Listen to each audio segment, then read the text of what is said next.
E hoje nós temos vídeos sobre leituras fundamentais.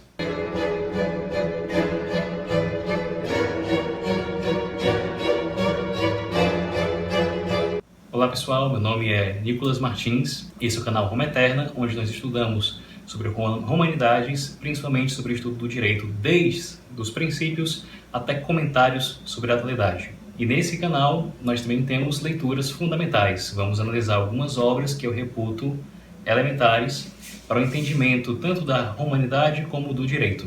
E para dar uma força para o canal, vai logo deixando uma curtida, vai se inscrevendo no canal e vai marcando também no sininho, que é para poder receber novidades do canal. A primeira obra que nós vamos tratar aqui vai ser a obra do Fustel de Coulanges, A Cidade Antiga. Não sei se vai dar, não sei se deu para ver, mas é uma obra fundamental para qualquer pessoa que queira entender como é que se processava, como é que funcionava Roma e Grécia e quais são as origens do nosso modo de agir, inclusive do direito. Livro muito importante, a maioria das faculdades de direito usa e comenta. Mas primeiro vamos falar um pouco sobre o autor da obra. Quem foi Fustel de Coulanges?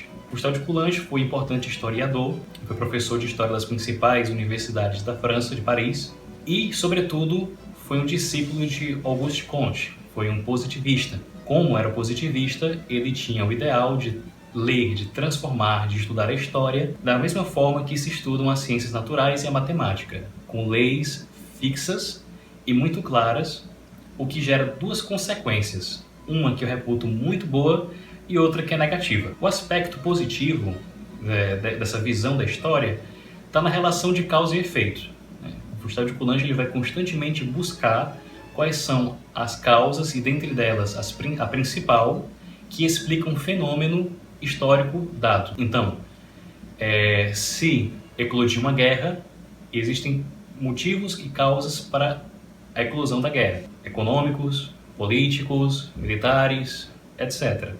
Não só ele vai analisar esses aspectos, como ele vai escolher o principal que melhor explica nessa relação justamente de causa e efeito.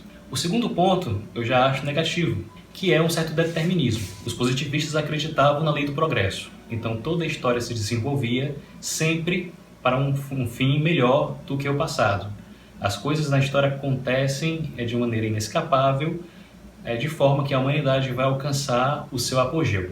Sobretudo, o Fustel de Coulanges vai ficar conhecido por elevar a importância de 3 institutos fundamentais. E isso é uma trilogia que vai se propagar de uma maneira muito forte por toda a Europa e por todo o mundo. Vai ser comum você ver essa trindade, por exemplo, no carlismo, quando se diz Deus, Pátria e Rei. Ora, Deus, religião. Pátria deriva da família, é o local onde os pais foram enterrados.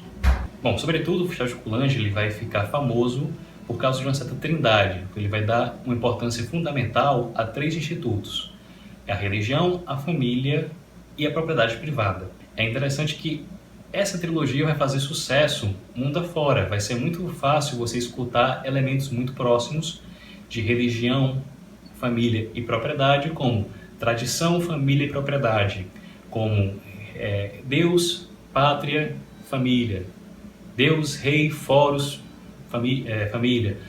Tudo isso são elementos que vão, de certa forma, ter uma certa influência nesse pensamento, de que são essas 3 instituições que promovem todo o aparato social e histórico. A principal obra do Fustel de Coulanges é essa que nós vamos estudar, A Cidade Antiga. E o ponto principal da obra é que o Fustel de Coulanges ele vai utilizar a religião como fator principal para explicar todas as instituições políticas e naturais da Cidade Antiga. A Cidade Antiga ela se refere principalmente a Roma e a Grécia. E eu diria que, sobretudo, em Roma, porque o ideal grego, a história grega, ela é muito difusa, ela é algo muito complexo. Quando nós falamos, por exemplo, de uma política grega, normalmente nós pensamos na democracia ateniense e tendemos a entender, a achar que essa democracia que acontecia em Atenas era homogênea para toda a Grécia. Na verdade, não. Você tinha a tirania, principalmente na Ásia Menor, você tinha a política estatizante e quase fascista de uma Esparta, principalmente depois das invasões dóricas, E você tinha a democracia ateniense, que foi uma sucessão de fatos que permitiram que Atenas chegasse aí.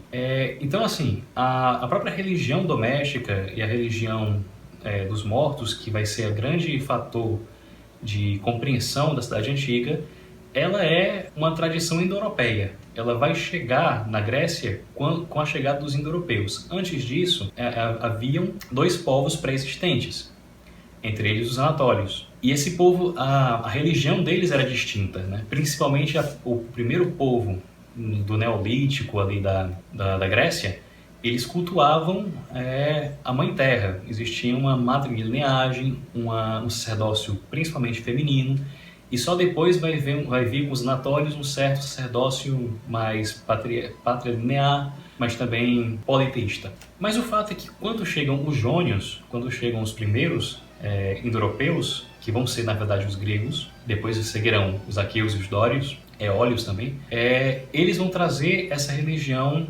tipicamente indo-europeia, e por isso vai haver elementos sempre muito próximos dos povos itálicos, dos povos gregos e dos indianos também, principalmente nesse aspecto religioso. De qualquer forma, a própria visão que a gente tem de uma cultura grega unificada advém porque a história grega que nos chegou é helenizada, vem por causa das conquistas de Alexandre e da difusão do pensamento grego no mundo, que vai ser importante inclusive para a fundação de Roma. E a Roma também chegará a ser o grande império romano, né?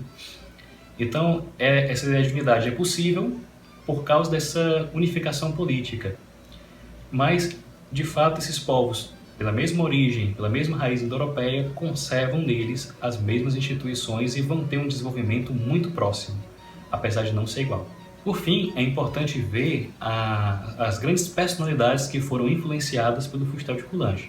Sobretudo, os fundadores da escola dos análises, né, da história, que era uma forma de ver a história de um ponto de vista mais holístico, com a confluência de várias outras áreas e principalmente a sociologia. De fato, o positivismo do Comte vai chegar a influenciar muito a escola sociológica, mas logo vai vir Durkheim, e a partir de Durkheim também vai haver essa aproximação da sociologia com a história, modificando os conceitos e principalmente colocando esses elementos da economia, da religião, da personalidade carismática, que já é com Weber, mas enfim, isso tudo vai gerar uma nova escola histórica que vai dever muito ao Fustel de Coulanges. O Fustel é positivista, mas ele acaba, como ele vai explicar toda a história da cidade antiga através do Instituto Religião, ele acaba se aproximando dessa escola e influenciando bastante ela. Ele é anterior, ele é a grande influência. Não só ela, como todo o povo francês. A França ela vai viver a partir daí com esse pensamento histórico do Fustel de Coulanges. E principalmente a figura controversa de Charles Maurras. Charles Maurras, quando vai fazer a Ação Francesa, ele vai clamar que a única solução política para a França do século XX é o retorno às suas raízes romanas. E esse retorno às raízes romanas é justamente uma ideia que é cara ao canal, mas que vem do Fustel de Coulanges, né?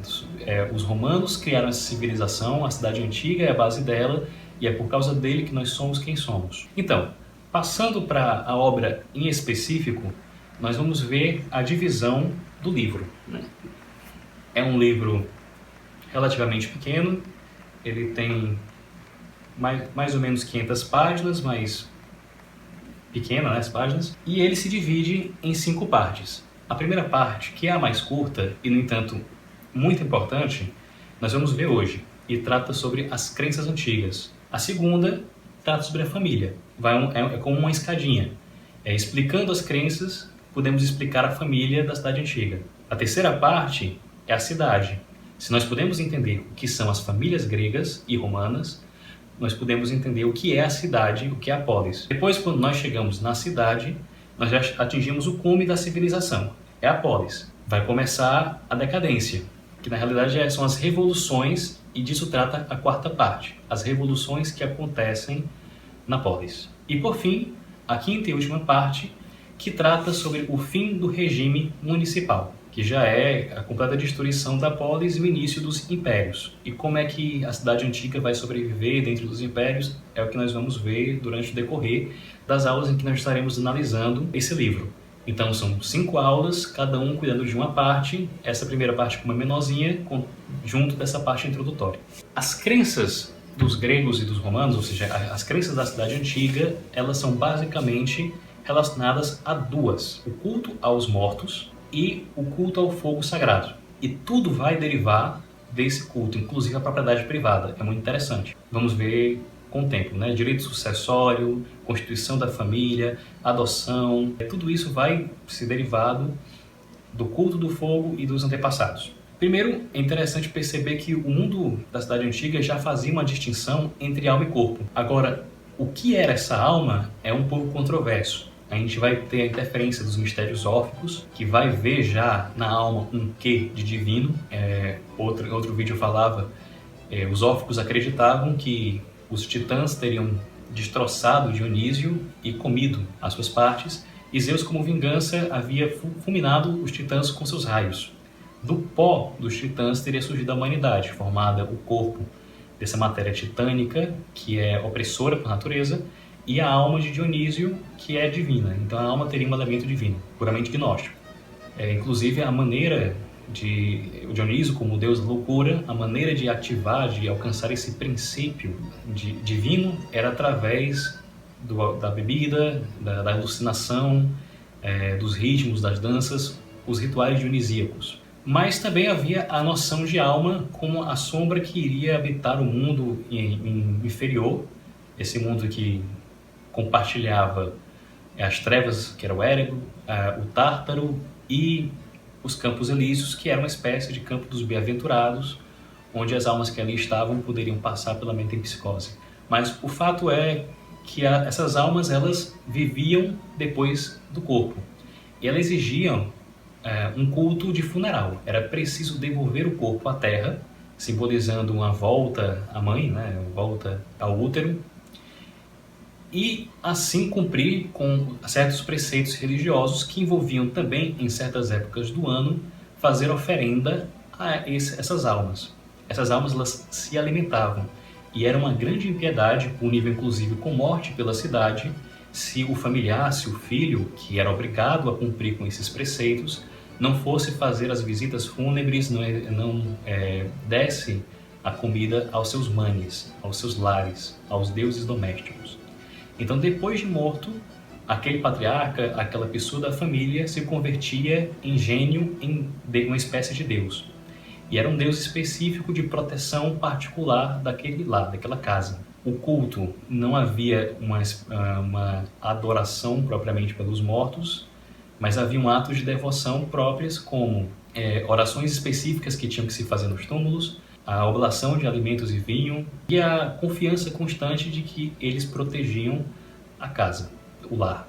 As propriedades, inclusive, atraíam riquezas para a família. O segundo aspecto era o do fogo sagrado. Todas as casas, elas tinham que ter um fogo com um pouco de carvão, que era alimentado constantemente durante o dia e nunca podia se apagar. Esse fogo, ele simbolizava a pureza, e era dito que não se poderia cometer nenhum crime, nenhum pecado na frente desse fogo para preservar a pureza dele. Tampouco se poderia queimar qualquer coisa nele, apenas aqueles elementos próprios do culto para que se preservasse a chama sempre pura. Roma, ela vai instituir uma instituição muito interessante, que é das vestais, espécies sacerdotisas escolhidas em idade ainda tenra, com 8 a 10 anos, para servir ao fogo sagrado. E através da sua virgindade, que tinha uma duração de 40 anos, elas meio que pagavam pelos pecados da cidade e mantinham a pureza dos romanos através do cuidado pelo fogo. Esse fogo que era em grego estia, em latim vesta, e de mesma origem indo-europeia, simbolizando a deusa da lareira, a deusa do lar, e a principal divindade.